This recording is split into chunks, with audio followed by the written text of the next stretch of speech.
we're up on this very windy hilltop, and I just wanted to take a moment to reflect, to think about sort of up and down moods. Just like the wind here, it picks up and it gets quite blustery, we get blown around, it gets quite draining, holding yourself against all that force. And then at other times you feel good and the sun comes out, and that ups and downs of day to day, hour by hour sometimes. And it's perfectly normal to have our ups and downs. And perhaps when that sustains over a long period of time, that's when we might want to seek more professional support. But if we stick for the moment just thinking about the ups and downs of everyday life. So when we're down, how do we know we're down? Let's have a minute to reflect on that. What does a low mood look like for you? Maybe your temperament changes, maybe you get grumpy, maybe you get a little bit irritable, maybe you go quiet, maybe you go extra loud. Might be different for different people.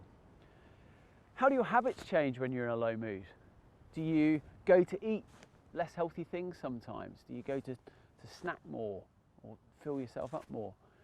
What do your sleep patterns look like when you're in a lower mood? All these things can change. Our activity level, maybe you feel like sitting around on the couch a bit more when we're feeling a bit low, when we're feeling drained.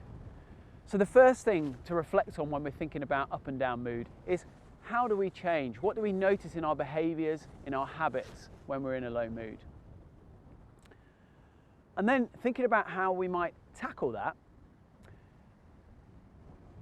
perhaps the easiest way to think about it might be to fake it till you make it. All those things that we do when we're in a good mood, the way we eat, the time we go to bed, getting exercise, going to see friends, all those things that we probably don't feel like we want to do when we're getting buffeted by the wind all the time.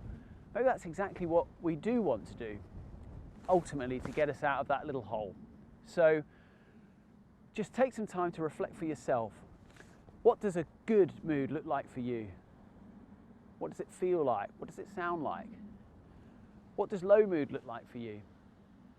And perhaps where might you put yourself now, right now, or perhaps this past week? And then finally, what one thing might you be able to do today, tomorrow, or this week to help you notch up one level? We talked about eating, sleeping, seeing friends, getting out, doing some activity. So just take a bit of time for yourself to think through that and see what works for you.